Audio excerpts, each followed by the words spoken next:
मोदी के चलते रामलला से दूरी, शंकराचार्यों की नाराजगी कितनी जरूरी कितनी मजबूरी, ऐसे ही कई सवाल आपके मन में भी उठ रहे होंगे। आइए जानते हैं आखिर पूरा मामला है क्या। 22 जनवरी को अयोध्या में श्री राम जन्मभूमि मंदिर में प्राण प्रतिष्ठा समारोह है। 500 साल के लंबे संघर्ष के बाद मंदिर निर्माण हुआ और अब उद्घाटन होने जा रहा है। इस समारोह को लेकर देश भर में जहां भारी उत्साह है, वहीं कुछ लोग अनावश्यक रूप से विवाद खड़ा कर रहे हैं। राजनीतिक दलों के बीच तो वाद विवाद का क्रम चलता रहता है, पर धर्म जगत भी इससे अछूता नहीं है। प्राण प्रतिष्ठा के तरीके, यजमान किसे होना चाहिए और किसे नहीं, मंदिर के अधूरे निर्माण आदि को लेकर संत समाज खुद मुद्दा बन गया है। पूरी पीठ के स्वामी निश्चलानंद सरस्वती और द्वारिका पीठ के शंकराचार्य स्वामी अवमुक्तेश्वरानंद ने तो इस समारोह से दूर रहने का ऐलान भी कर दिया है। अन्य शंकराचार्यों ने खुलकर ऐलान तो नहीं किया है, पर ऐसा समझा जा रहा है कि वो भी इस समारोह से दूर ही रहने वाले हैं।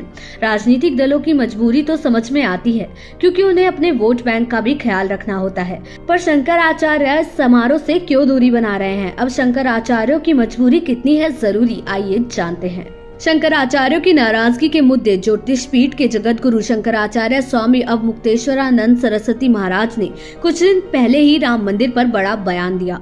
उन्होंने कहा कि आधे अधूरे मंदिर में भगवान को स्थापित किया जाना न्यायोचित और धर्म सम्मत नहीं है। उन्होंने कहा कि हम प्रधानमंत्री नरेंद्र मोदी के विरोधी नहीं बल्कि हितैषी हैं, इसलिए सलाह दे रहे हैं कि शास्त्र सम्मत कार्य करें।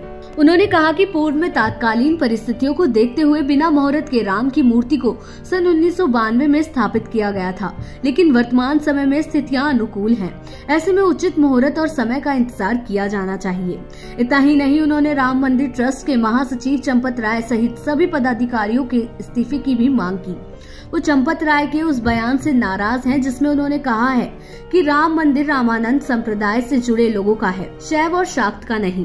अब मुक्तेश्वरानंद कहते हैं कि शंकराचार्य और रामानंद संप्रदाय के धर्म शास्त्र अलग अलग नहीं होते। उन्होंने कहा कि अगर राम मंदिर रामानंद संप्रदाय का है तो उसे सौंप देना चाहिए।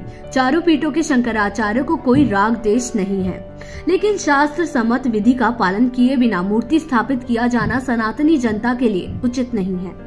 शंकराचार्य ने कहा कि निर्मोही अखाड़े को पूजा का अधिकार दिए जाने के साथ ही रामानंद संप्रदाय को मंदिर व्यवस्था की जिम्मेदारी दी जानी चाहिए। जगन्नाथपुरी के शंकराचार्य स्वामी निश्चलानंद सरस्वती को तो प्रधानमंत्री नरेंद्र मोदी के रामलला की मूर्ति के स्पर्श से ही दिक्कत है। वो आपत्ति जताते हुए यहाँ तक कह गए कि प्रधानमंत्री वहाँ लोकार्पण करें, मूर्ति का स्पर्श करेंगे तो क्या मैं ताली बजाऊंगा? अब शंकराचार्यों के मुद्दे क्यों गैर जरूरी हैं, आइए जानते हैं। शंकराचार्य उद्घाटन समारोह और प्राण प्रतिष्ठा को लेकर जिस तरह शास्त्रों की बात कर रहे हैं, वो कितना प्रासंगिक है। यही शास्त्र सम्मत होने की दृढ़ता ने दरअसल हिंदू समाज के लिए सबसे ज्यादा नुकसान कर दिया है। इसी के चलते जो लोग हिंदू धर्म छोड़कर गए, उनकी घर वापसी तक नहीं हो सकी। आज भी शंकराचार्य वर्ण व्यवस्था को लेकर जिस तरह कठोर नीति अपना रहे हैं, उससे तो हिंदू धर्म ही नहीं बचेगा। मंदिर की क्या बिसात है? प्राण प्रतिष्ठा समारोह मुहूर्त देखकर ही तय किया गया है, और उचित मुहूर्त देखकर युद्ध शुरू करने की नीति ने देश के कितने मजबूत राज्य को गुलाम राज्यों में बदल दिया। अगर मंदिर निर्माण ट्रस्ट के महासचिव चंपत राय ने ये कह दिया कि राम जन्मभूमि मंदिर रामानंद संप्रदाय का है, तो इसमें नाराजगी किस बात की? अब मुक्तेश्वरानंद स्वयं कह रहे हैं कि सभी हिंदुओं के धर्मशास्त्र तो एक ही हैं। जब धर्मशास्त्र एक ही है तो फिर दूरी किस बात की? क्या शंकराचार्यों की पीठ पर रामानंदी लोग नहीं जाते हैं? आखिर देश का राजा लोकतंत्र में पीएम ही होता है।